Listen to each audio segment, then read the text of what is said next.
അല്ല, അവരെ ഏകദേശമൊക്കെ സംസാരിച്ച് ഒരു ധാരണയിലൊക്കെ വന്നിട്ടുണ്ടെന്ന് എനിക്ക് തോന്നുന്നത് കാര്യങ്ങൾ. ഔദ്യോഗികമായിട്ടൊന്നും പ്രഖ്യാപിച്ചിട്ടില്ല എങ്കിലും മുൻ മുഖ്യമന്ത്രി വന്നിരുന്നു, കെ.സി. വേണുഗോപാൽ വന്നിരുന്നു, എല്ലാവരുമായിട്ട് സംസാരിച്ചിട്ടുണ്ട്. അല്ല, മുൻ മുഖ്യമന്ത്രി അല്ല, നിയുക്ത മുഖ്യമന്ത്രി. അപ്പോൾ അവരെല്ലാവരുമായിട്ട് സംസാരിച്ചിട്ടുണ്ട്.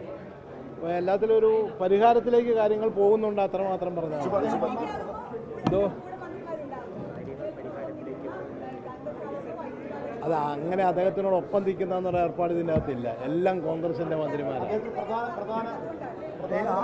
പ്രധാന വകുപ്പ് ലഭിക്കുമോ അദ്ദേഹത്തിന്? ആ കാര്യത്തിൽ നേരത്തെ തന്നെ നമ്മുടെ നിയുക്ത മുഖ്യമന്ത്രി പറഞ്ഞിട്ടുണ്ട്. അല്ലാതെ രമേശ് ചെന്നിത്തല അദ്ദേഹമായിട്ട് ആ കാര്യത്തിൽ തർക്കമുണ്ടാവില്ല എന്ന് നേരത്തെ അറിയിച്ചിട്ടുണ്ട്. രമേശ് ചെന്നിത്തല ഏതാണ് ആഗ്രഹിക്കുന്നത് അവർ സംസാരിച്ച് അതിനകത്തൊരു ബുദ്ധിമുട്ടുണ്ടാവില്ല എന്ന് നേരത്തെ തന്നെ അറിയിച്ചിരിക്കുന്നത്. രമേശ് അത്ര ഒരു ആഗ്രഹമൊന്നും പറഞ്ഞിട്ടില്ല, തനിക്ക് ഒപ്പമുള്ളവരുടെ കാര്യമേ പറയുന്നുള്ളൂ. അല്ല, അതാ ഞാൻ പറഞ്ഞത്. അത് ആ രമേശ് ചെന്നിത്തലയുടെ കാര്യം ഒരു വിഷയമല്ല, അദ്ദേഹത്തിൻ്റെ വകുപ്പും ഒരു വിഷയമല്ല. പക്ഷേ അദ്ദേഹത്തിൻ്റെ കൂടെ നിൽക്കുന്ന, അല്ലെങ്കിൽ അദ്ദേഹത്തിൻ്റെ കൂടെ നിൽക്കുന്നതല്ല, വേറെ ഒന്ന് രണ്ട് ആളുകൾക്ക്, പ്രത്യേകിച്ച് വയനാട്ടിൽ നിന്നുള്ള IC ബാലകൃഷ്ണൻ, അതുപോലെ ആലുവായിൽ നിന്നുള്ള അൻവർ സാദത്ത്, ഇവർക്കൊക്കെ മന്ത്രിയായി കൊള്ളാമെന്നുണ്ട്. അവരെയൊക്കെ ഉൾപ്പെടുത്തിയാൽ കൊള്ളണമെന്ന ആഗ്രഹം ഞങ്ങൾക്കുണ്ട്. അതൊന്നും പറയാനാവില്ല. അതൊക്കെ ആലോചിച്ചും പല പല ഘടകങ്ങളില്ലേ. അപ്പോൾ അത് നമ്മൾ അത്തരം കാര്യങ്ങളെല്ലാവരും സംസാരിച്ചിട്ടുണ്ടോ. അവരെല്ലാം സീനിയർ ആയതുകൊണ്ടാണ്, അല്ലാതെ ഗ്രൂപ്പ് ആയതുകൊണ്ടല്ല. 4ാമത്തെ പ്രാവശ്യമാണ് രണ്ടുപേരും MLA-മാരാണ്. അതുകൊണ്ട് അവരെ പരിഗണിക്കണം. അതെ, 2006, 2011 മുതൽ അവരെല്ലാം MLA-മാരാണ്. അപ്പോൾ സ്വാഭാവികമായിട്ട് അവരുടെ കാര്യം പരിഗണിക്കണം എന്നുള്ളതാണ് നമ്മളുടെ അഭിപ്രായം. അല്ലാതെ ഗ്രൂപ്പിൻ്റെ പേരിൽ മാത്രമല്ല. ഞങ്ങളൊരു ജനറലായിട്ടാണല്ലോ ഇപ്പോൾ. ഈ പാർട്ടിയിൽ അങ്ങനെ ഗ്രൂപ്പൊന്നുമില്ല. ഉറപ്പായിട്ടും ഒരു പ്രശ്നവുമില്ലാതെ അവസാനിക്കുന്ന. കെ.സി. പറഞ്ഞേക്കുന്നത് രമേശ് എന്ത് ആഗ്രഹിക്കുന്നോ അത് ലഭിക്കുമെന്നുള്ള ഒരു കാര്യമാണ് പറഞ്ഞേക്കുന്നത്. അല്ലാതെ ഞാൻ നേരത്തെ തന്നെ ഇന്നലെ തന്നെ പറഞ്ഞതല്ലേ. ഇന്നലെ തന്നെ നമ്മുടെ നിയുക്ത മുഖ്യമന്ത്രിയായിട്ടുള്ള വി.ഡി. സതീശൻ അദ്ദേഹം കാണുമ്പോൾ തന്നെ അദ്ദേഹം തന്നെ സൂചിപ്പിച്ചിട്ടുള്ളതാണ്. അതുമാത്രമല്ല, അതിനുശേഷം AICCയുടെ പ്രതിനിധികളും ഇന്നിപ്പോൾ കെ.സി. വേണുഗോപാൽ അവരെല്ലാം വന്നിട്ടുണ്ട്. അതിലൊന്നും ഒരു തർക്കമില്ല. നമ്മുടെ വകുപ്പൊന്നുമല്ല പ്രശ്നം. ഈ പറഞ്ഞതുപോലെ 4 പ്രാവശ്യം MLA-മാരായ രണ്ടാളുകളുടെ കാര്യത്തിൽ പരിഗണിക്കണമെന്നുള്ള അഭിപ്രായം പറഞ്ഞിട്ടുണ്ടെന്ന് മാത്രമേ ഉള്ളൂ. അല്ല, ഇവർ രണ്ടുപേരാണല്ലോ കൂടുതൽ സീനിയർ. അത്രയും സീനിയർ ആയിട്ടുള്ള ആളുകൾ പിന്നെ അധികം ഇല്ല.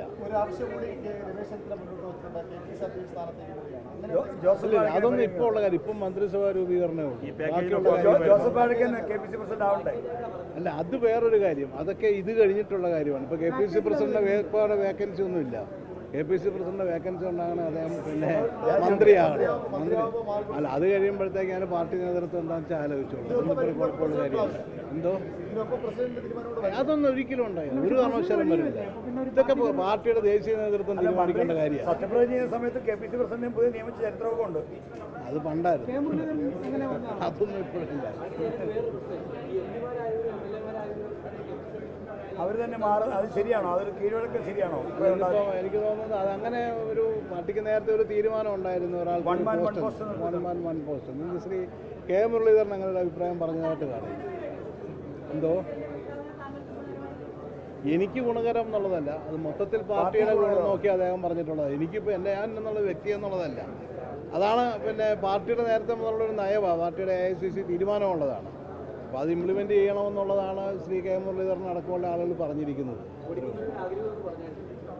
അതിനെ ഞാൻ പറഞ്ഞില്ല, അതൊക്കെ ആഗ്രഹമൊക്കെ എല്ലാവരും പറയുന്നുണ്ട്.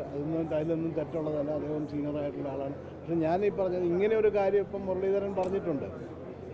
അത് നല്ലൊരു കാര്യമായിട്ട് എനിക്ക് തോന്നി എന്ന് മാത്രമേ ഉള്ളൂ. അല്ല, എനിക്കതിനോട് അഭിപ്രായ വ്യത്യാസമൊന്നുമില്ല. കാരണം പാർട്ടിയുടെ തീരുമാനമല്ലേ അത്. കോൺഗ്രസിൽ ധാരണയാകാത്തതാണ് ഘടകകക്ഷികൾക്ക് ഇതുവരെ ഒരു ചർച്ചയിലേക്ക് കടക്കാൻ കഴിഞ്ഞിട്ടില്ല.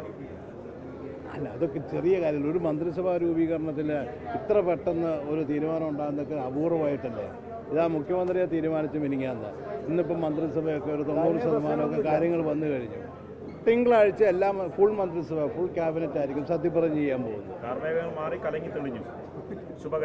ഉറപ്പായിട്ടും ഒരു കാർമേഘം ഉണ്ടായിട്ടില്ലല്ലോ. പിന്നെ എങ്ങനെ അത് കലങ്ങി തെളിയേണ്ട മൺസൂണൊക്കെ വരുന്നില്ല. അല്ല, മൺസൂണൊക്കെ വരുന്നേ ഈ വർഷം ഇത്ര താമസിച്ചാണെന്ന് തോന്നുന്നു. എല്ലാവരും ഹാപ്പി, ഒരു കുഴപ്പമില്ല. വിചാരിച്ചത് പോലെ നടന്നാൽ പിന്നെ എല്ലാവരും വിചാരിച്ചത് നടന്നിട്ടുണ്ടോ എന്ന് എനിക്കറിയത്തില്ല. എന്തായാലും പാർട്ടിയെ സംബന്ധിച്ചിടത്തോളം വളരെ ശുഭകരമായ സന്തോഷകരമായ ഒരു സാഹചര്യമാണുള്ളത്. Okay, thank you.